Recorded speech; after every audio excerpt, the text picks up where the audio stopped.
नमस्ते, मेरा नाम रिया है और मैं आपके साथ हेपेटाइटिस बी से संबंधित अपना अनुभव साझा करना चाहती हूँ। 15 साल पहले जब मुझे इस बीमारी का पता चला था, तब से मैंने बहुत कुछ सीखा है। लेकिन पहले आइए इस प्रश्न का उत्तर जानें, हेपेटाइटिस बी क्या है? हेपेटाइटिस बी एक वायरस है यकृत को प्रभावित करना और यह आपके खून में है।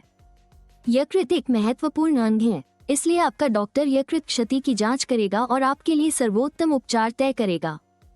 हेपेटाइटिस बी चुपचाप लीवर को नुकसान पहुंचा सकता है।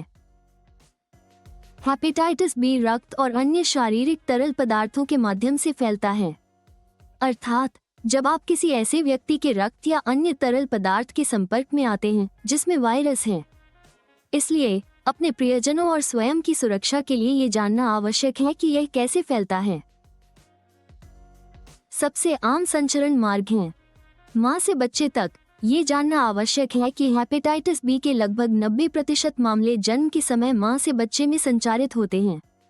यह ऊर्ध्वाधर संचरण महत्व पर प्रकाश डाला। प्रसव पूर्व जांच और सुनिश्चित करना अपने बच्चों की सुरक्षा के लिए जन्म के बाद पहले 12-24 घंटों के भीतर हेपेटाइटिस बी के विरुद्ध समय पर टीकाकरण कराना आवश्यक है।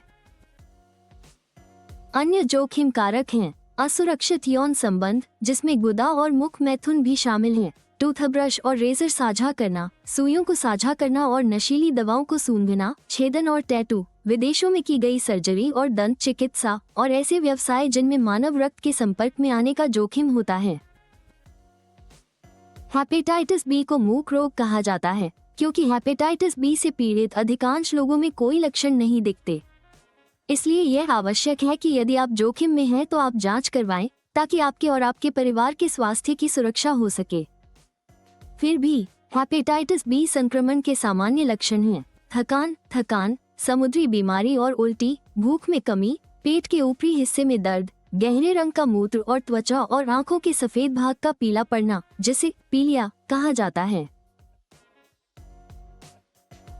कुछ लोग हेपेटाइटिस बी के साथ पैदा होते हैं, जबकि अन्य वे इसे अपने जीवन भर अर्जित करते हैं। किसी भी मामले में हेपेटाइटिस बी यह परिभाषित नहीं करता कि हम कौन हैं। यह एक बीमारी है जिसके साथ हम जीते हैं। उचित उपचार और जीवन शैली में बदलाव के साथ आप सामान्य स्वस्थ जीवन जी सकते हैं। जब मुझे पता चला कि मुझे हेपेटाइटिस बी है तो मेरे जीवन में एक नया अध्याय खुल गया। ये सिर्फ एक निदान से कहीं अधिक है एक यात्रा जो हेपेटाइटिस बी को समझने से शुरू होती है। ज्ञान ही शक्ति है और आपकी सहायता के लिए कई संसाधन उपलब्ध हैं।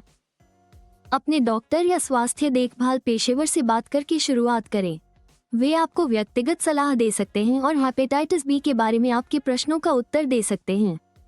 विश्वसनीय जानकारी के लिए NHS hepatitis page, King's college hospital hepatitis page, hep B companion website, British liver trust, hepatitis B foundation और विश्व स्वास्थ्य संगठन जैसी विश्वसनीय वेबसाइटों का अवलोकन करें। ये साइटें हमें अच्छी तरह से जीने और अपने प्रियजनों की सुरक्षा करने में मदद करने के लिए बहुमूल्य जानकारी प्रदान करती हैं। इसके अलावा हेपेटाइटिस बी सहायता समूह में शामिल होने पर भी विचार करें ताकि आप अपनी जैसी चुनौतियों का सामना कर रहे अन्य लोगों से जुड़ सके। सही जानकारी के साथ हम आत्मविश्वास के साथ इस मार्ग पर चल सकते हैं। अभी कदम उठाएं। हेपेटाइटिस इंतजार नहीं कर सकता। अपने स्वास्थ्य का ध्यान रखने और अपने प्रियजनों की सुरक्षा के लिए अपने डॉक्टर से मिलें। हेपेटाइटिस के बारे में जानें और सहायता समूहों में शामिल हों। हेपेटाइटिस बी के साथ 15 वर्षों के मेरे अनुभव ने मुझे सिखाया है कि इस यात्रा में आप अकेले नहीं हैं। आप अपनी बीमारी पर नियंत्रण पा सकते हैं और पूर्ण जीवन जी सकते हैं। अपने डॉक्टर से मिलें और अपने लीवर और अपने प्रियजनों का ख्याल रखें। किंग्स कॉलेज अस्पताल के वायरल हेपेटाइटिस विभाग द्वारा निर्मित इस वीडियो को देखने के लिए धन्यवाद।